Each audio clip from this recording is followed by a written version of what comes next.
This is the Montana Outdoor Podcast, brought to you in part by Rocky Mountain Truck and Trailer in Missoula, home of Boss Snowplows, CM Truck Beds, and Diamond Sea Trailers. Just go to rmtte.com for more information.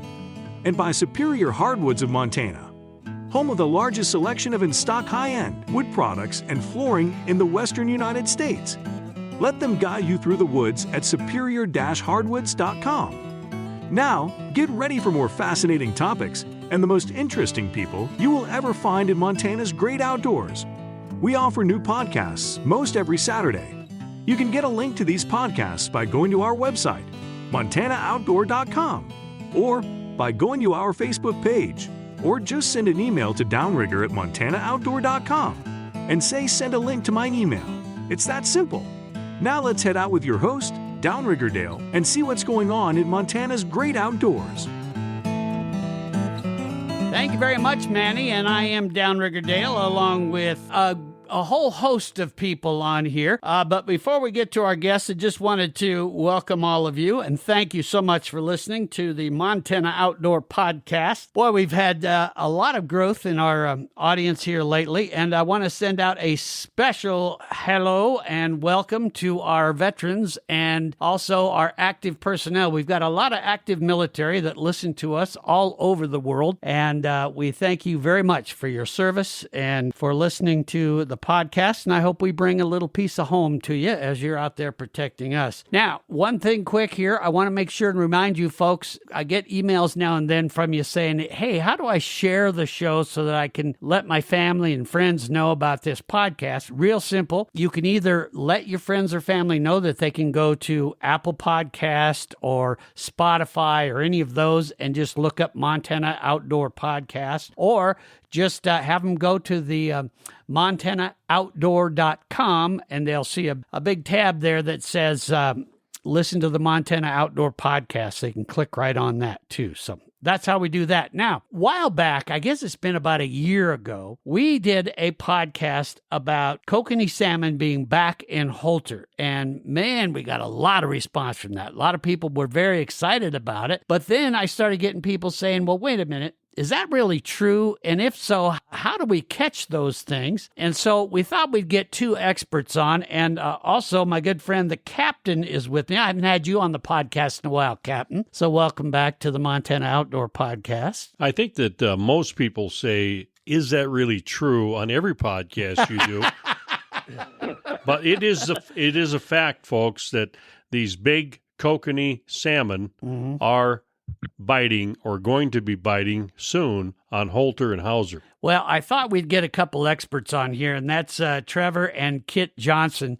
And they are Kit's Tackle Outfitting, and one of their specialties is working those reservoirs in the Helena area, especially Hauser and Holter.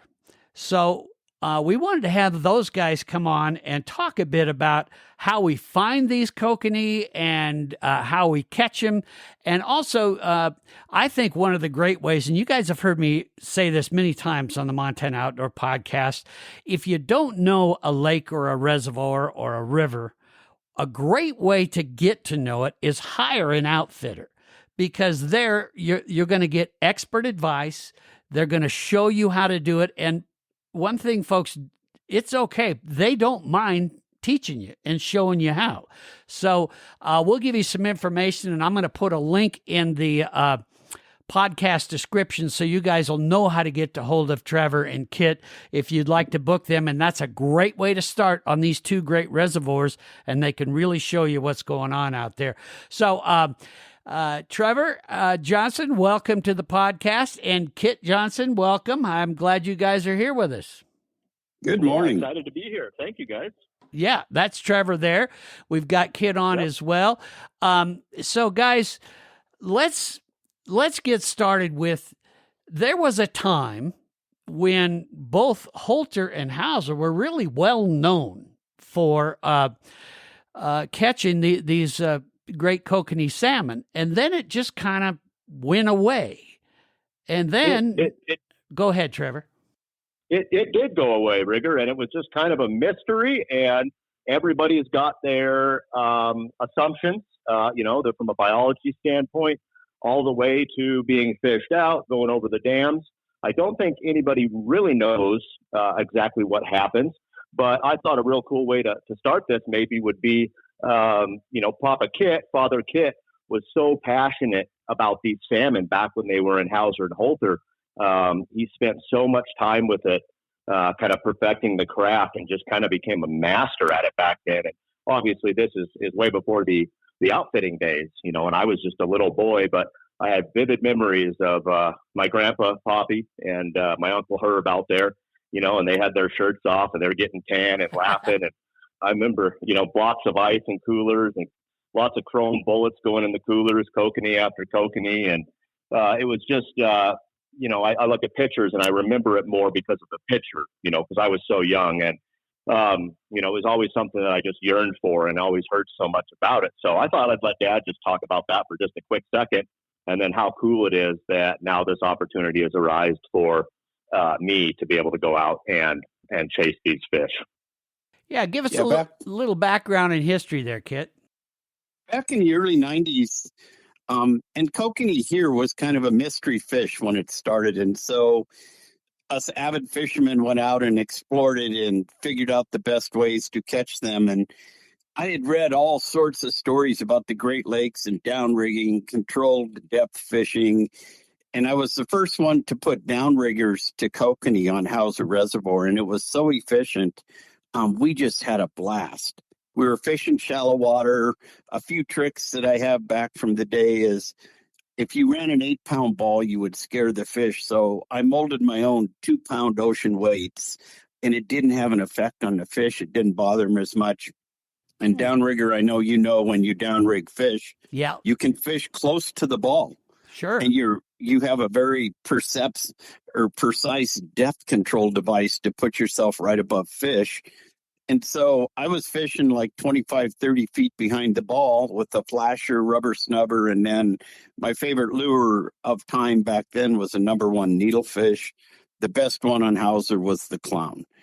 And fishing that close to fish, you could circle on a pot of fish where the longliners would have to go through them, go down 300 yards, turn around and come back through. And we were just so much more efficient with the downriggers. And I learned several things about kokanee. They're a very directional fish. They would eat one way, but not the other way. And so once you figured that out, you just stayed on them, trolled through them the way they'd eat, come around fast, and then come back through them. And very few people figured that out. But it was a tremendous fishery, and a tremendous fishery for kids. Trevor had so much fun. They're so acrobatic. They're jumping in the boat. They're jumping over the boat. And you would hook 10 or 15 fish an hour. So, I mean, it was just, for a kid fish, it was fantastic. And they were big. They were all 2.5 to 3 pound fish. I mean, it was a wonderful fishery. And then, like Trevor said, they just mysteriously went away. And it was about the same time whirling disease. But I don't think that attributed to it. We just don't know. But when you have a fish that's a 4-year fish, they're fairly fragile. Yeah. I mean, if you lose a year class, you've lost a year class. And so they are putting some in Holter every year now. And the Hauser has a residual from that old fishery. It's kind of a secret. There's not a lot of people doing it, but it's a pretty prolific fishery right now. And Holter has giant fish in it. I mean, Trevor was targeting very large fish last year. And I think the one he caught, the biggest, was like 6 pound, 12 ounce. And the biologist here said that very well could have been the largest kokanee caught in the United States. And it's sweet for me to see Trevor go out there because his son's in love with it. It just gives me fond memories of having Trevor out there as a little boy. And now he's repeating that process with his son. Well, I got a few questions here, Kit. One is, doing a 2-pound ball, that's really lightweight. Is there any kind of trick to that? Do you have a large swing back with something like that? Or yeah, but you're trolling really slow. I mean, most of the kokanee trolling is less than 1.5 miles per hour. And so you have a little bit, but with modern electronics, you can actually see where your ball's at in the water. And so, I mean, there is a little blowback, but not a tremendous amount. I mean, it's not like you're going 5 miles an hour, and it's not like you're fishing 600 feet.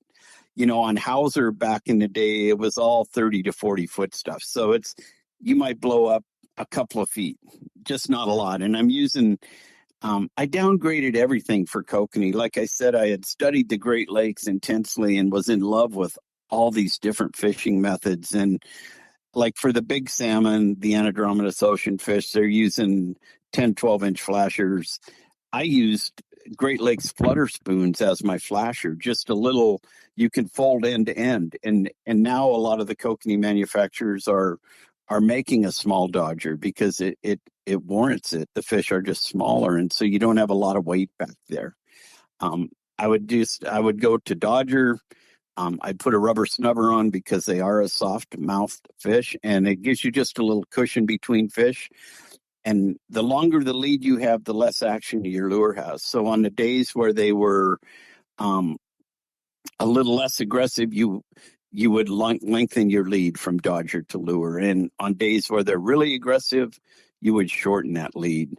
And Trevor figured out last fall, when you get into August, when those fish are spawning, you fished a really short lead, and it just triggered them to strike. Trevor really had them pegged last fall. He can tell you about it. Kit, I got a couple of questions. This is the captain. I used to fish Hauser a lot back in the 90s. And, there used to be boat after boat after boat fishing for these kokanee.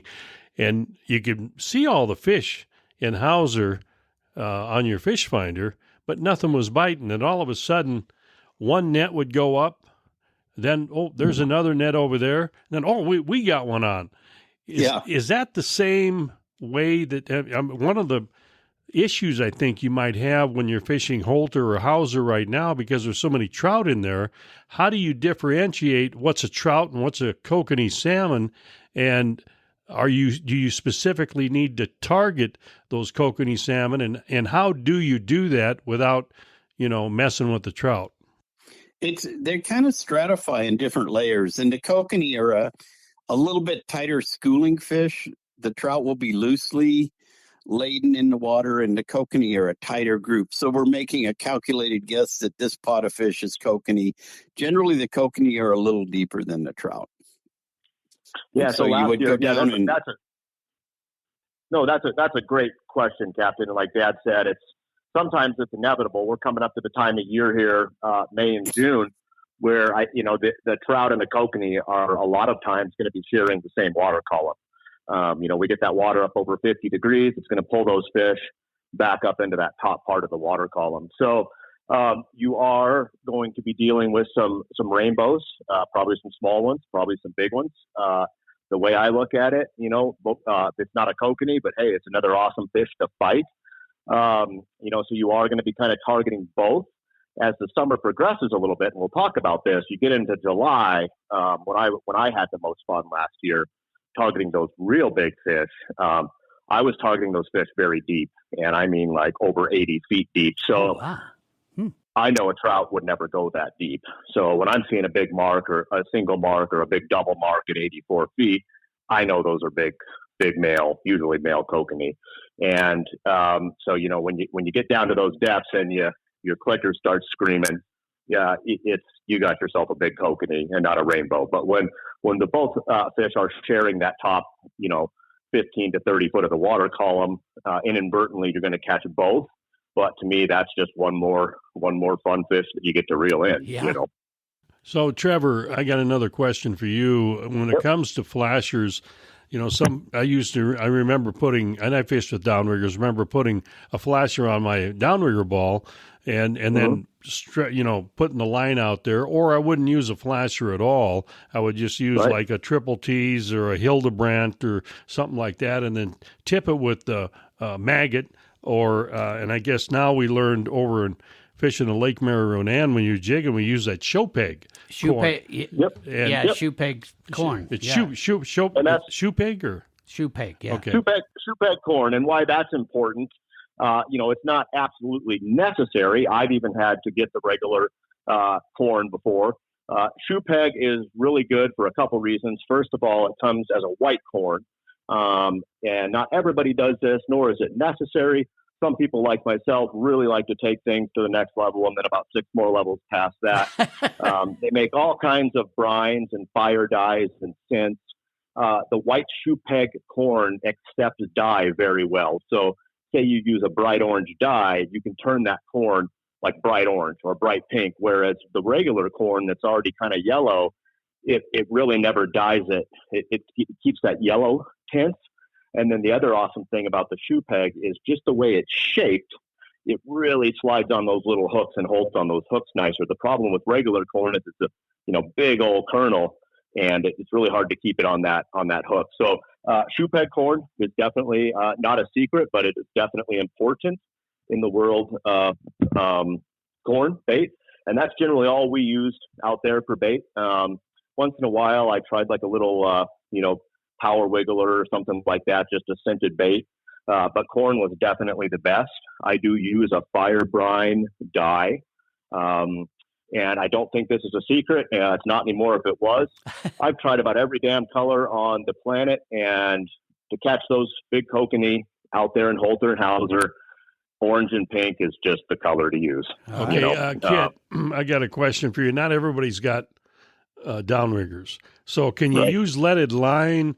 And if you're going to use leaded line, are you going to want to put a flasher? That's when I used to put that snubber on with these kokanee. And I think you should explain to the folks a little bit why they probably need a snubber because of the mouth structure of the kokanee. And talk about a little bit about leaded line, even though maybe you don't fish with a leaded line.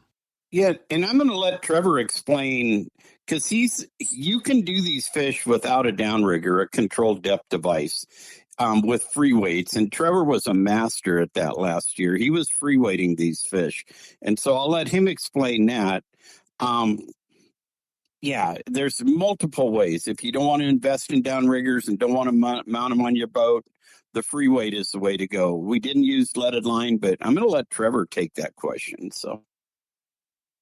Okay, yeah, I'll explain it real fast, guys. So this probably is going to be a big secret to people. But again, we are sharers. I get it. People are going to be upset. We're ruining their little honey hole. It's 2024. The way I look at it, there's no real secrets left. I think everybody just needs to come together as a whole. The fisheries get more popular. That will increase money for funding to help better these fisheries in the future.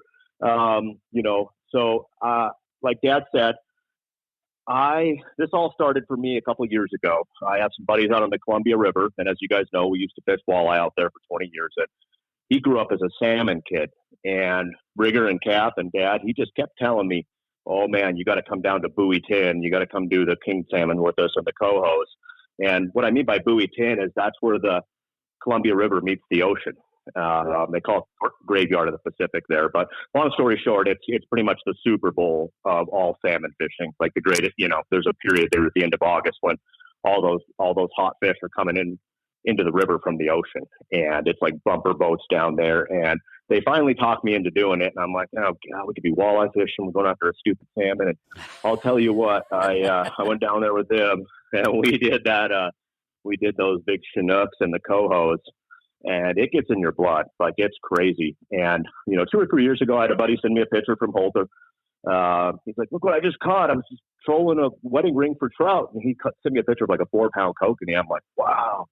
Thinking I just wanted a million, And about an hour later, he sends me another picture of the same looking fish. He's like, dude, I got another one. I'm like, all right. So either lightning struck this guy or like these fish are catchable. Right. And with modern electronics, it's big down there. You got everywhere from the dam all the way to the split rock has about the same amount of fish. But with modern electronics, you can see these fish. So anyways, what I'm getting at is I took my setup from Buoy 10 and brought it here thinking, why not try it? And so I'm using no downriggers on my boat. I have downriggers. I'm getting a system built to where I'm going to put them on there when I need them, if I need them. But what I've utilized is a dropper ball method, which is very familiar with guys on the river. That's how everybody fishes for salmon on a river. So what I'm doing basically is using a 3-way, and off the bottom of that 3-way, I'm using 4 and 6 ounce dropper balls. And then I'm going back about 2 feet to my flasher, my Dodger, And then I'm going anywhere from when the fish are active, 3 to 5 inches on my leader from my Dodger to my Hoochie. Or when they're not that active, I'll go all the way to 24 inches back there. But what it does is you can drop that ball and it'll act like a downrigger. So you're going to get back behind the boat a little bit, but you'll learn a system of kind of like where the depths are. And I just spent so much time out there that I know if I'm at 112 feet out going 1.3 miles an hour, I'm at 91 feet. So it's really a neat system in that you can catch those fish without having to invest in downriggers if you don't have them. And it's very fun. I've got them set up on clicker reels, and you'll be going along telling a story or taking a sip of coffee, and you'll hear click, click, click. And everybody's like, whoa. Everybody starts looking around, and then, and I mean, it's just ripping dragging. Oh, it's fun. And then there's times where you'll mark them and you'll hear one click, and you'll look over and that rod will click again. And then you'll look over at the other rod clicks, and there's times we'll have 2 or 3 of those rods rip off at one time when you pull through a big school of them. And it is like solid adrenaline, just like my buddy said from the Columbia River. You know, I'm sure I'm going to have a lot of people say, Trevor, you need to take that back. But as much as I was a walleye or die guy my whole life, kokanee and salmon in general, the precise methods it takes to catch those fish, it will get in your blood. Yeah. Last summer, I had people asking me how the walleye fishing was, and I'm like, I have no idea, man. Like, my walleye rods have been getting dust on them for 3 months, you know. It is a very fun and rewarding fish to fish for, just the salmon in general, because it's not easy. They're not easy to catch. I mean, you'll get one here or there, but it does take a lot of precision and a lot of, you know, certain things everywhere from the scent to doing little S curves. Dad mentioned a great point. They're the trickiest damn fish in that they will be directional. There will be days out there I'll be pulling one way down the lake and not touch one fish pulling through them. I'll turn around and go back the other way, and I'll have 3 takedowns on one pass. And like Dad said, you'll find that out. And then it's almost to the point where you just drive or you fish one direction, get to the end of that drift. I usually just reel stuff in, start the big motor, run back up and come back down, because they're only feeding in that direction. So anyways, the dropper balls, 2 4 6-ounce weights. You can fish them on a 3-way, and they act basically just as downriggers. So, I mean, a guy could almost go out there and do it in a canoe. Pretty awesome. Well, what I'm going to have you do, Trevor, is I'm going to have you take a picture of that setup, that 3-way, and send that to me, and then we'll post that on MontanaOutdoor.com before this podcast, and that way I'll put a link in the podcast description, and people will be able to go to that and take a look at what that looks like, because I think that'll really help people. And so you've got a couple methods here, gang. You've got using the downriggers, using we'll call it the Trevor method here, and that's going to give you some really good stuff, but we're going to get into it a little deeper, and that is, okay, how do we find these buggers? Because you got to know where to look to get this going. So we're going to talk about that after this quick break. So stay tuned right here on the Montana Outdoor Podcast. I want to talk a bit about a very special company located in western Montana, Superior Hardwoods of Montana.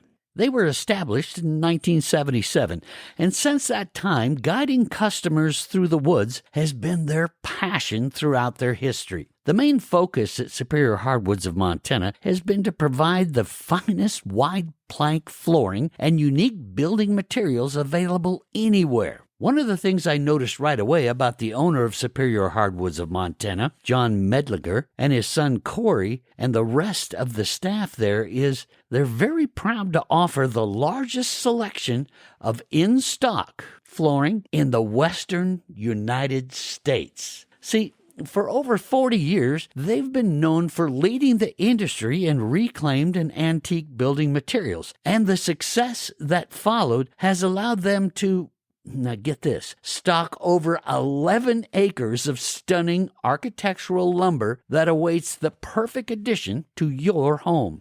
One thing I want you to remember is just because they're located in Missoula, Montana, that does not mean they can't help you turn your home into a piece of historical art if you live somewhere else. They have been guiding folks from as far away as Hawaii and beyond through the woods for many years. So no matter if your project is located across the street from them, across the state, or somewhere else in the world, they can't wait to turn your house into a dream home. Their goal is simple. They stand ready to deliver the best choices with reliability and honesty, helping at any phase of a project with inspirational advice. And I'm not exaggerating when I say they actually treat their customers as friends and family. So the choice is yours. But if I were you, I would go to superior-hardwoods.com.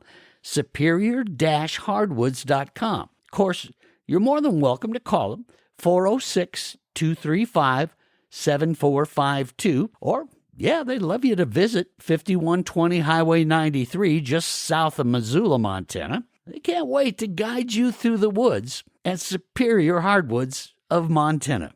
Go see them. You're going to love what they do to your home. And we are back here on the Montana Outdoor Podcast. Trevor and Kit Johnson are with us. The guys have got they've got it dialed in here, and this is exciting because both Hauser and Holter near Helena, you're going to find a fishery that, for whatever reason, disappeared and now has come back. But as Trevor mentioned in the podcast earlier, they're a little tricky. You got to learn how to do this, and once you do, you're going to have a blast. So let's start with Hauser. Give us an idea, guys, whoever wants to go first here, just jump in there as far as how do you find these? What are we looking for as far as structure on the bottom?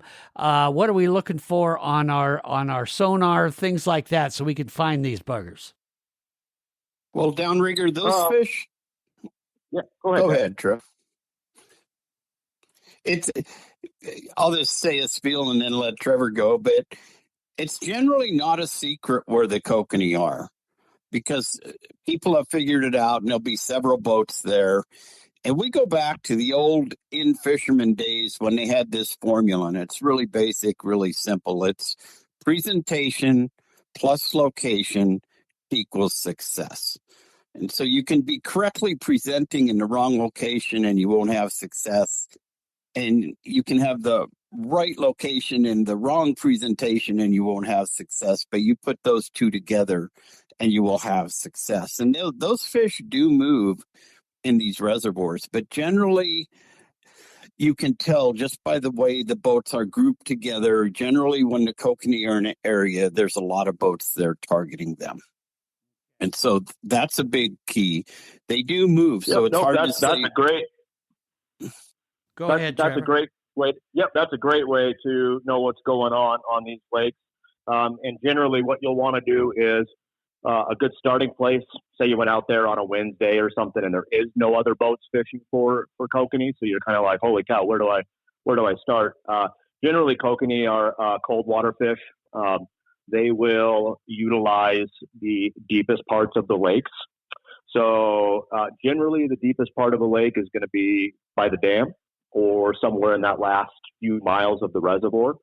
So as far as Hauser goes, anywhere from the dam all the way up past Black Sandy there usually always holds fish. You just got to find them. Yeah. And the Dana Point area on Hauser, the Dana Point area on Hauser always held a lot of fish.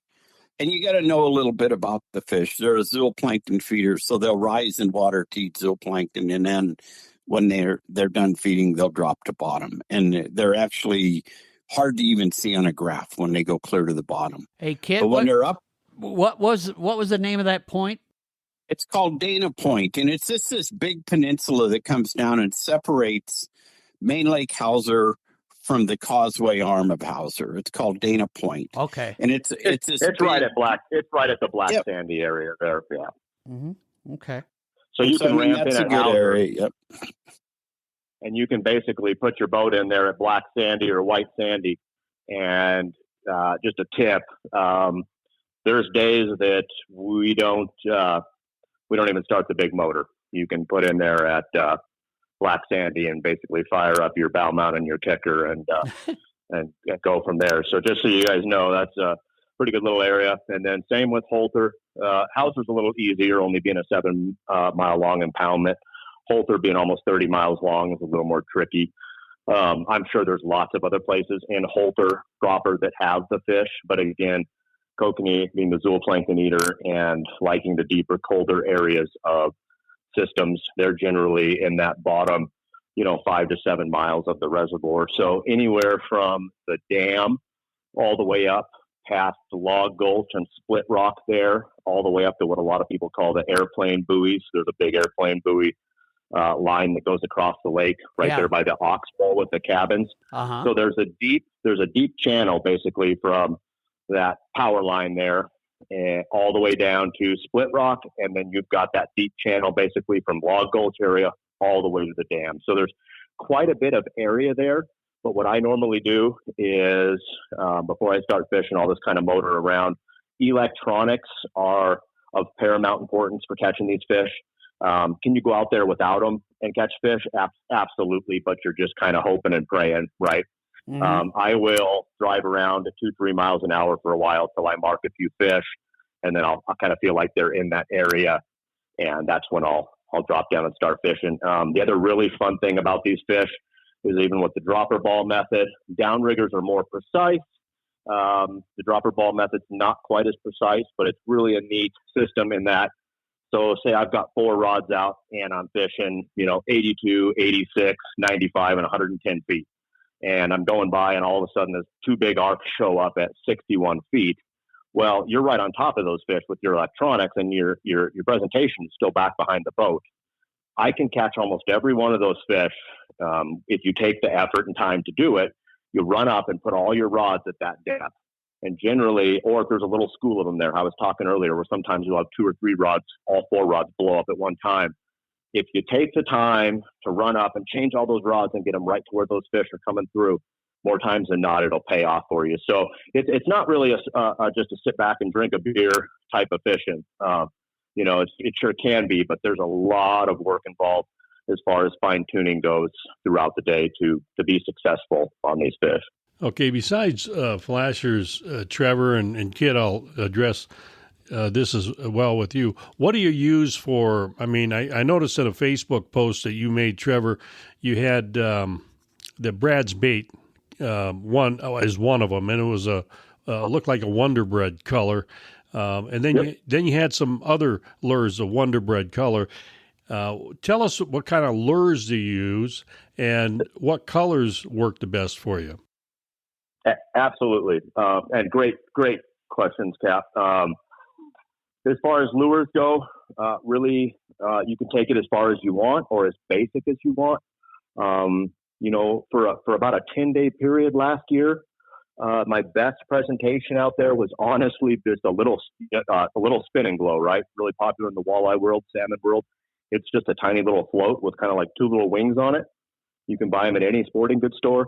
I basically used a double snelled hook, and kind of the reasoning why the double hook is so important in the world of kokanee fishing is because, like we mentioned before, the rubber stubber, I use 10-pound monofilament on my rods just because those fish have such soft mouths. They come off really easy. But with that double hook, a lot of times you'll hook them with both hooks when they come in there to snap at that lure. So always a double hook and that little spin and glow with 4 beads and a couple pieces of corn for like 10 days was my best bait.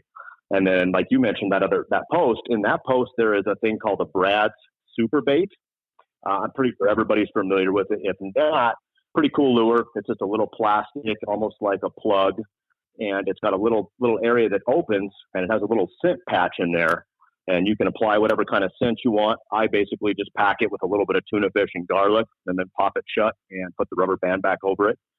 I did not catch as many fish on that bait as others last year. I ran that one deep, but I caught some of the biggest, gnarliest male kokanee that probably exist in the world on that super bait. So wow. I think it really annoyed some of those big boars, bucks down there, But yeah, pretty simple. You don't need to overthink it. Just little spinners work really well. Like I said, little spinning glows. Squids are really popular. You know, we tie our own little tube baits with our glass minnow material that work really well. And it's just on a tube, so it slides over your line and you bead before hook. And they're small, though. Most of the stuff we're using and most of the squidders are smaller than 2-inch. You know, so it's a pretty small bait. And again, I want to go back and touch on the rubber snubber because Cap asked that question. We never got it answered. And what a rubber snubber is, it's a device that it's about 4 inches long, and it's got this stretchy rubber tube attached to a swivel on each end. And it has a leader between the two swivels. So if the rubber material would break, you're still attached to your fish. But it's just a cushion. It softens the impact between rod and fish. And so it gives you a little bit of a cushion to get that fish in. It's similar to fishing mono versus braid. Braid is very direct and has no cushion. Mono just gives you cushion. But that rubber snubber is a great little device for kokanee. It will catch you a lot of fish. You know, they say size matters. Let's talk about size.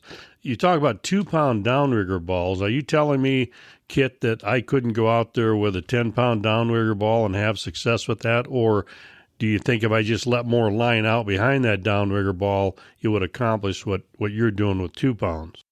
No, I think you would. You'd have success, but not as much. Okay. And when I'm fishing less than 80 feet or less than 100 feet, I have electric downriggers, but I'm using manual. And in a day's time, if the fish are really active and you crank that 8 to 10-pound ball up 200 times, and I crank a 2-pound ball up 200 times, I'm going to be way less tired than you are. Yeah. And it's just more efficient. It's just, it creates less of a void in the water. I fished those fish back in the day with Trevor when he was a little guy on Hauser. You learned so many tricks, and there are tough days on kokanee where everything you tried, it didn't work. And one of the tricks I would use is I would troll through them, and they wouldn't eat. 2 or 3 times I would do that, try every direction. The next time I would come through them, I'm running 4 lines off downriggers, and I'd get over a pot of fish, and I'm really close behind the boat, 25 to 30 feet behind the balls. I'd get my lures over the pot of fish and I'd cut the motor and I just let everything flutter through those fish for about 2 seconds. Then I'd fire the motor up and go. And like Trevor has said a couple of times today, you'd have fish on every rod. Wow. They're just in a less positive mood. They're in it just that softer presentation triggered them to eat. When you start the motor, every rod is hooked up. But there was a million little tricks like that. Okay, let's go from the downrigger ball. Let's go to the flasher. Can I use an 8-inch flasher? I'm assuming an 11-inch flasher is out of the question. Or you could use whatever, but I gear small. I only use 8-pound tests, and so it's like I said, a lot of times I'm using Great Lakes flutter spoons that are only like 4 inches long. Okay, and it's just a little flash, and up to. Man, I think the smallest little flashers and dodgers are like 4 to 5 inch. I like just fairly small stuff. Okay. And what about the Brad's super bait? There's 3 different sizes of that. There's the big one. There's they call a junior Brad's bait. And then there's a smaller one. Do you guys use the smaller one there, Trevor? Yeah, Cap. It's actually called, I think it's newer as of last year. It's actually called the Brad's Kokanee cut plug. So It's pretty hard to mess that up. But again, the sky is the limit. I kind of agree with that. I was fishing very finesse out there. I do know some other people that were having success that were using like Columbia River type 14-inch, giant flashers, 2.5-inch hoochies. I mean, we're talking, Chinook king salmon stuff. And they were catching fish too. I just didn't go down that road. I kind of matched the hatch more. But one other quick tip on that, Dad mentioned that slowing the boat down and force feeding those fish is kind of what I call it. That you get the same thing in S curves. So if you see me out there, I'm going to look like I've been drinking because my boat is continuously going to be going in S curves. And any kind of troller knows that when you make that turn, your outside rod's going to burn and your inside rod's going to go a lot slower. And then when you start into the other way, your other outside rods are going to start burning, and these ones are going to slow. So it really drives those fish nuts at times. Like Dad said, I have a troll. I troll on my boat. I go into hunt mode, and sometimes you don't have to. But when these fish become very tricky, especially later in the summer, I'll go all the way up to 2 miles an hour for like 20 seconds, and then I'll shut it back down to like 0.8, and those things will just flutter, and that's kind of like force feeding them. And just like Dad said, I can't tell you how many times you'll get fish hooked up doing that kind of stuff. So you just got to think outside the box a little bit. But incredible fishery. We're coming onto it right now. It's just now starting. Fishing is very slow, but they're starting to come to life, and it's just going to get better and better. Here by mid to the end of May, it's going to go what I would say is on fire. If you spend enough time out there and get them dialed in, you're going to be getting a lot of takedowns. Okay. And then as you progress through June and into July and August, it slows down a little bit again. Fish go a little bit deeper, but still very catchable. And there's just some tremendous size fish out there in the world of kokanee. Hauser still holds the state record for kokanee salmon. Rigger says we got to take a break, but when we come back, I want you to address the size of hook that you use on some of your lures, and also when, and you touched on it briefly, when's the best time of the year to go fishing for these buggers out there in the old under the water at Hauser and Holter? Yeah, we'll discover answers to those questions and more right after this. Rocky Mountain Truck and Trailer are proud authorized dealers of some of the most highly revered brands in the world, like Boss Snowplows, CM Truck Beds, and Diamond C Trailers. Rocky Mountain Truck and Trailer has an unparalleled selection of cargo, utility, and dump trailers, and they still have a good selection of Boss snowplows as well. But the gang at Rocky Mountain Truck and Trailer knows that it takes much more than filling a lot with great inventory to be a company that folks can depend on. That's why they vowed to become the true experts in everything they sell. That's why they set their goals high, and I mean high. They can and will help you before the sale by finding you what you need to get the job that is in front of you done. Whether it is a new CM truck bed for the back of your truck, or the perfect Boss snowplow for the front of it. Or maybe you need the Diamond C dump trailer to finally tackle that mess behind the barn you vowed you would get done once the snow cleared. The folks at Rocky Mountain Truck and Trailer will not only find the perfect equipment to get those and about any other job done, they'll help you with financing, teach you everything you need to know about how to use that equipment, and will continue to be there for you when you need parts or full service. Bottom line is this: Rocky Mountain Truck and Trailer is your locally owned Boss snowplow, CM truck bed, and Diamond C dealer. They offer a wide variety of auto, truck, and trailer accessories and specialize in sales and service of trailers. Rocky Mountain Truck and Trailer is located at 5680 Expressway. That's right in Missoula, Montana.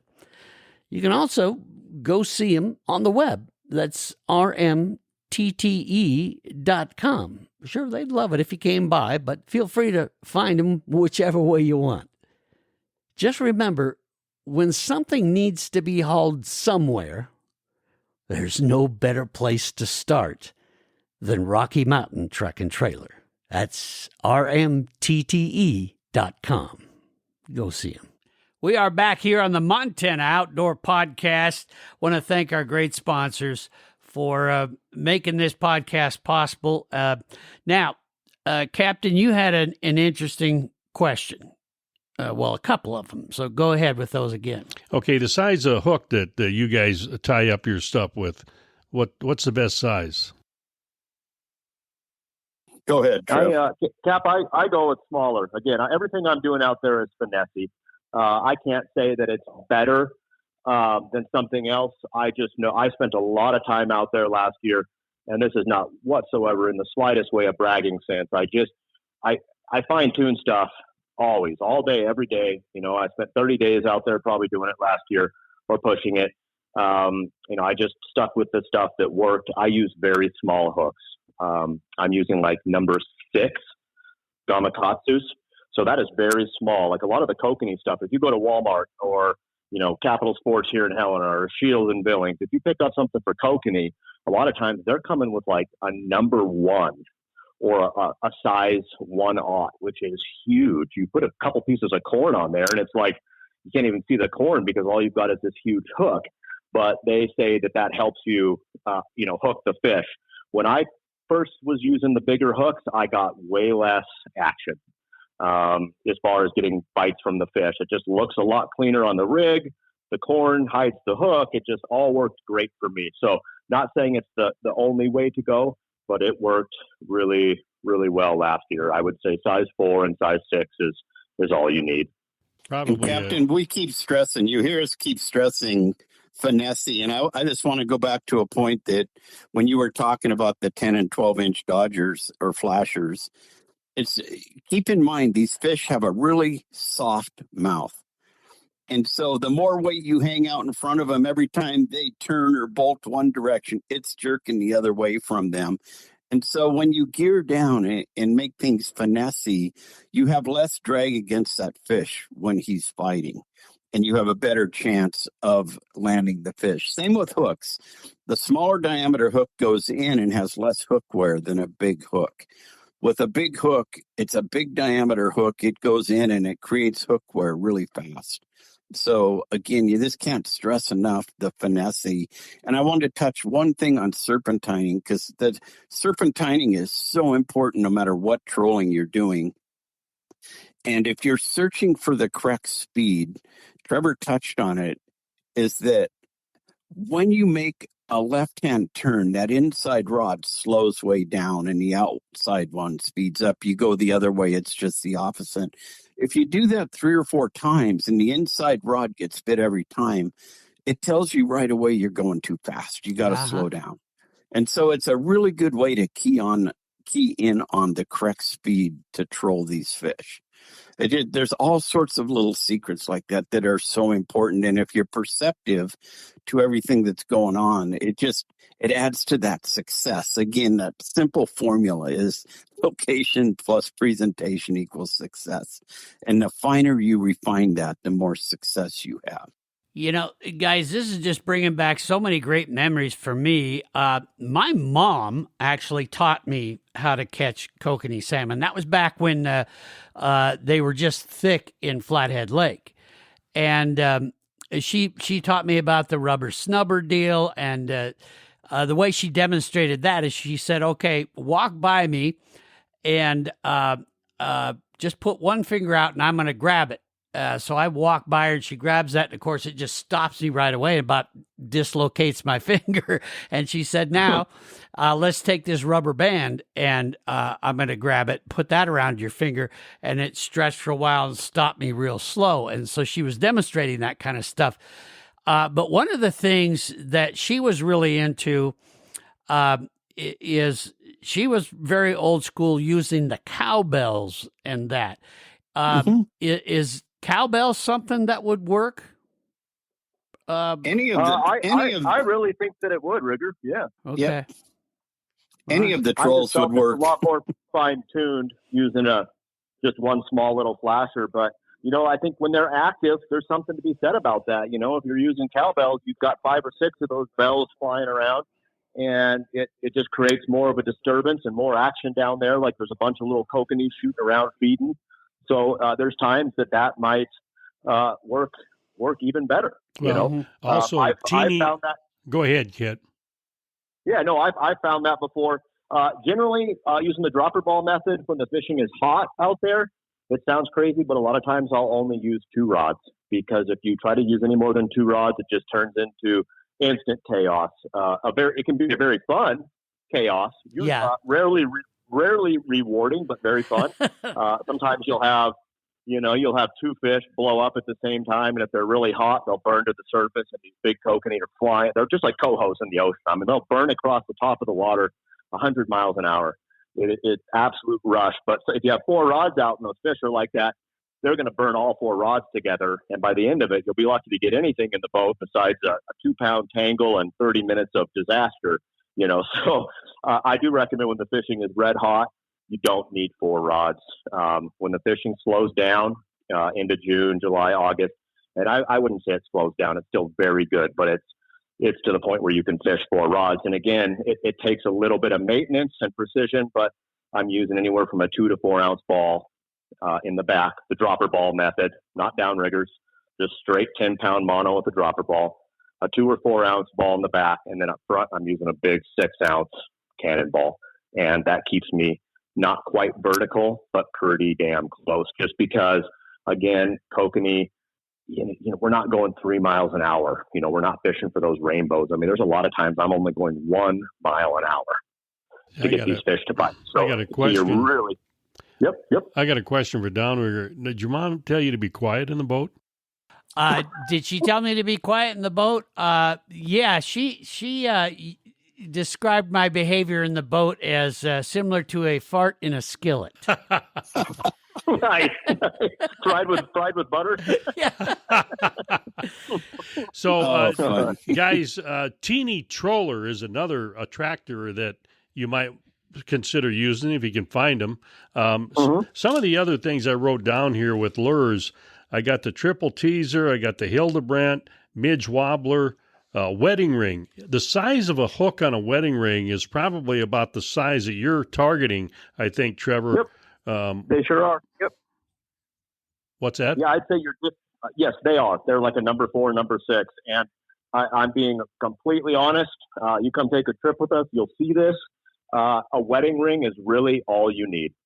That would work just fine. Perfect. I just like to fine tune it a little bit more, but if you're kind of simplistic, like I said, you can stop by your local sporting goods store, pick up a couple wedding rings, and you're sailing. You're off to the races. If you want to have a little more fun with it, like myself, I like to build my own leaders. It's actually really fun. My daughter's 9 years old. She loves beads and basically crafting. So we're sticking pink, purple, blue, all these cool different beads, and then we're picking whatever kind of little spinner goes on there.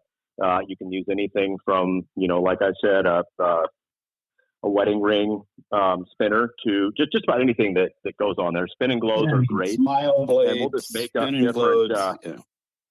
Well, I'm blanking out right now. What? I'm not a troller for walleye. What are the little things that everybody uses for walleye? Yeah, the smile blades. Yeah. Smiley. Smile blade. Smile blades would work fine. Any inline turbo in front of it, it's just to create noise. A couple of things I want to touch on that are really important that we've kind of skipped over is when you're trolling for kokanee, no matter if you're free weighting or down rigging, you want to be above the fish. Those fish will rarely go down to eat. You want it to be just above them. Fish have trouble seeing down, and so they can only see up. And so they'll travel up to eat, sometimes as much as 10 or 15 feet, but they will rarely go down. And kind of what Trevor was saying when he was fishing 4 rods, kind of what's cool about that is you can vary the depths on them. And again, try and key in on the depth the active fish are. But you always want to be above your fish. And another one thing I want to touch on back in the day, and Trevor will remember this because my boat always smelled like licorice, but I was a huge fan of anise oil and anise oil. And I'd actually, kokanee have a really good sense of smell. And so, I mean, if you have adverse pheromones on your hands or gasoline or diesel fuel or something on your hands, it will affect the kokanee bite. I would always dip my lure in a little tub of anise oil before I deployed it with the downrigger. Oh. In the sense now, everything has, that was in the 90s, and now the kokanee world is a different world. Back in the 90s, we were very limited to like the flashers and dodgers and lures available. Now the sky's the limit. You Google it and there's all this cool stuff. And they have refined the scents and baits as finely as they can. Trevor is really in, like he said, dyeing his product and using different scents in there. And I saw the other day he got a little tub of ground up krill that he's going to mix in with it. I mean, so they've really refined everything in the last 25 years. And it's very cool, but I'm still an anise oil person. It masks the human odor, and it's very pleasant to fish. Mm-hmm. You guys go ahead. Yeah, if you're not familiar with the anise oil, I've always called it anus oil. Yeah. But it's however you would like to pronounce it. Yeah. But it is it's a black licorice smell. It is. It's like, who the hell figured out that a fish would like to smell a black licorice? Yeah. Right. But it's just, for some reason, non-offensive to them. Yeah. Yeah. Yep. Kokanee do. And like Dad says, I think it helps mask other scent. And I also think, as this goes with anything, you guys, confidence is everything. If you don't have confidence out there, you're not going to catch fish, or you're not going to continually succeed and catch fish. So that goes from everything from, God, did I have something on my hand that got on that bait? Now they're not going to bite. Am I going fast enough? This is actually super comical. I had that post on there the other day, and I had a few people, because people are curious, and they've tried it, not had success. So they're asking, what is your favorite scent? And on that post, I told them, I said, well, generally it's really hot. It's midsummer when you're fishing kokanee, right? So you're sweating pretty good. I said, the best scent is to just run your hand through your butt crack and put put a butt wipe on your lure there. And I had people private messaging me, asking me if I was serious. So you never know. You never know what the secret scent is. I'm going to have guys out there with butt wipe on their hoochie. You know what my mom used to do, because she always said, when we get everything all set to go here, we got to get the hooks and the lures back to generic scent. And so she always made several tuna fish sandwiches, and she would eat a tuna fish sandwich, and then she would spit on the lures and stuff. And that's what she would do. And I always thought, wow, now that's an odd thing, but she swore by it, and I mean, she caught a lot of fish. So another one back in the day. It makes a lot of difference. Again, it's confidence. The other day was really sunny. I was sunscreening up my son. I had a takedown. I had missed the fish, so I had to reel that rod in. I hadn't washed my hands, and I'm like, ah. And I'm like, yeah, towards the end of the day, screw it. I rebaited with corn, with sunscreen on my hands. We didn't go probably 45 seconds, and that rod went off, and we caught a 19-inch kokanee. So, damn. Does sunscreen help? It just. So I mean, some of this stuff is nobody knows for sure. Like, they didn't stick black licorice down there and be like, they love that, right? Yeah. I just think whatever you're doing with scents or not doing with scents, have the most confidence. But like Dad said, I think the best thing to do is keep your hands as clean as possible. I know a lot of the Columbia River guys or Great Lakes guys are just, when we're talking big time salmon, they will carry a non-scented bar of soap, and they'll wash their hands 200 times a day, or they'll keep switching gloves so there's no scent. I'm not that extreme. But as far as scent goes, my favorite, I'll tell you a little bit about it. I like the shoe peg corn. I use the fire dye. I use like a red, a pink, or an orange. Those are by far the best colors on the upper Missouri River system here for these big kokanee or the trout mixed in. And in with that corn, like Rigger said, I will mix a pack of tuna fish. I will put 2 spoonfuls of garlic. And then I will also add some more of my own secret scents, like some krill. I've got a couple other little special scents I put in there. But this stuff will be bright pink by the end of it. My sweet dog, Dixie, she was 12. I lost her about a month ago. Heartbreaking, but we'll never forget. It's one of the best stories at her old age. We were out last summer, and we took Dixie kokanee fishing. And I have my tuna mixture up there, right? Yeah. And it was fluorescent purple. And all of a sudden, I hear my son go, Dixie, get out of there. And I look up there, and Dixie's whole face is pummeted eating the kokanee bait. And Dixie was a bright white dog, solid white. No. So for 6 months, her whole muzzle was fluorescent purple pink. It was absolutely hilarious. But I mean, the shit works. I mean, it's good stuff. It's got a good scent to it. So we put the corn on that's scented, and then on top of that, I like to, even a big secret that works well for me, going back up either 6 inches or 24 inches to your dodger, depending on how active those fish are. Again, shorter leader from your flasher to your presentation when the fish are active. When they're not active, you want to go longer because it's not going to sway as hard. It's going to drag more dead and get those less active fish to bite.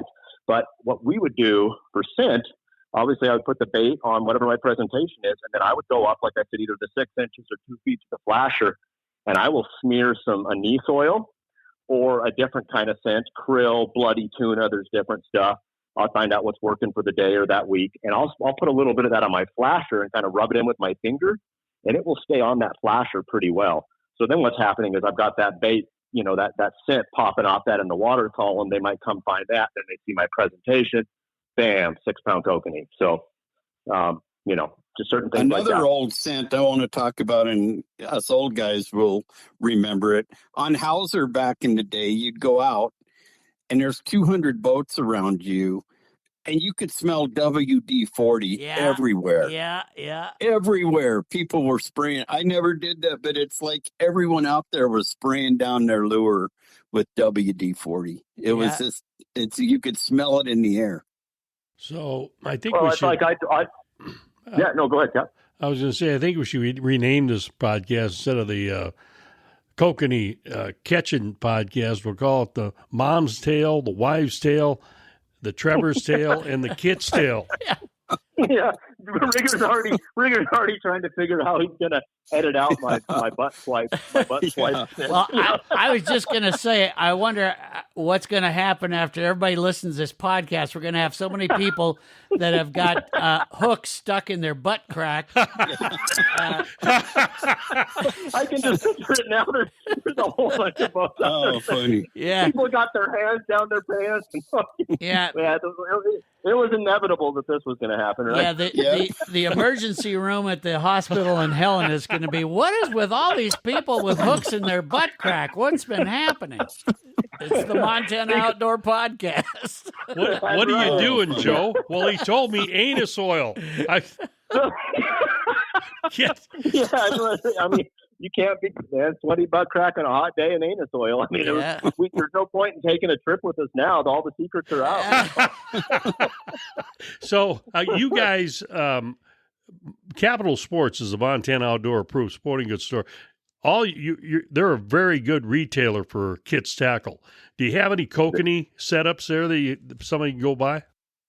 Yeah, we're actually building them some. So the good thing is you still have time. We've got about a month to a month and a half before the Kokanee bite's going to get going strong. Not that you can't catch them right now. But again, yes, we're going to be building them some actual hoochies that we use ourselves, kind of stamped by us that, hey, this is what we do good on. They'll have those within a month. But as of right now, they have the full Kit's tackle selection, but they do have, I've kind of worked with Bart a little bit there, same with Dad. Bart is the fishing manager at Capital Sports. He's a wealth of knowledge, great guy. Yeah. He does have other stuff that's not Kit's tackle that we've told him people how to rig and stuff. So Bart's actually a great person just to go in and visit with because we've showed him the rigs and how things work. So he can line you up with the lures. How far do you want to go from your ball to your flasher and stuff like that. So as of right now, they do not have any of our actual hand-built leaders, but they will within a month. But they definitely have everything you would need to go out and do it. And if you end up at, you're in a different town, you end up at a different sporting goods store, we recommend Capital. But if you just don't have time to come into Helena, again, as simple as a wedding ring works really well, or a double snelled hook, 4 yellow beads and a pink spin and glow. You don't have to overthink things. But again, small and finesse was definitely the best for us. And again, like I said, it was not at all in a bragging sense. I just, using that dropper ball method last year, I rarely got outfished out there. There was a once or twice I saw boats catch as many or kick my ass. And they did have downriggers. But for the most part, I seem to outfish those downrigger guys. And I have a pretty close buddy. Well, you actually, he'd be happy to mention this. You guys did that podcast with him, but Adam Strainer. Yeah. And he actually feels that the downrigger ball and the vibration from the downrigger cable scares the fish. And I doubt that's true. Dad would probably attest that that's not true. There's times where a bigger ball might scare the fish, but it goes right back to that, like in the back of your mind. So I'm watching these guys with downriggers and I'm like, oh, good, they're scaring the fish over my way, So I've just used the dropper ball method and the butt wipe and the anus oil, and it's just been lights out there. But I think there is times that downriggers would be very important, but it's an awesome fishery. It's fun. Like I said, I'm a walleye or die guy, and I will throw the walleye rods in the back of the closet to go out and do this. It is just, it's addicting. And the fish, the other cool thing is the fish they're amazing. They're delicious. You cannot buy kokanee in the store. It's a landlocked sockeye salmon. The oils they're so oily, and they have a very mild, delicious taste. But, you can't go buy a fillet of wild kokanee. So it's like really rewarding in that sense too, that you get like this incredible meat. We've been putting them, you guys smoking them and canning them and all that, but I mean, these things are monsters, the ones so far that would have been like, 18, 19 inches, nice fish, 2.5 pounds, which in the world of kokanee is huge. But last year, I was regularly catching 3 to 5 pounders. We caught them all the way up to, 7 pounds. So world-class stuff. Nobody really knows what's going to happen this year from a biological standpoint. It looks like those big fish will be back. But again, they're a 4-year fish usually. So nobody really knows. But the system's going to be full of those, 17 to 19s again, and there'll be some big ones. So it's, in the world of kokanee, that's world-class. Yeah. I mean, there's really nowhere else in the world that kokanee are getting that big. Well, we're going to be looking forward to also trying to buy some of that Kit and Trevor Johnson anus oil, a little vial that Capital Sports probably smells. I'm sure you can get that in there in a couple of weeks. Oh yeah. Oh, Mark, I just want to give you a little trivia on Capital Sports. We have had a 50-year relationship with Capital Sporting Goods, and that's amazing. Yeah.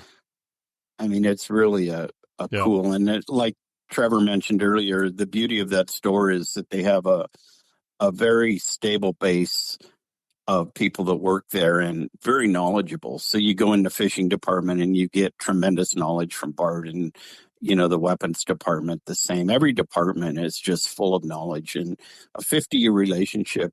That hit me this year, and it was like, wow, that's incredible. Well, nothing beats local knowledge, and that's what these two guys deliver for you too. And I want to stress this again. You guys are very humble, and you don't really brag on yourselves, but I'm going to do it. I highly recommend, if you really want to figure this out, and once you do, you're going to have so much fun with this, and you get the whole family out doing this, is get a hold of Kit and Trevor and have them take you out. And there you're going to get, there's nothing better than that hands-on knowledge. So in the podcast description, I'm going to have a link to their website and that, so you guys can get a hold of them and book a trip if you want.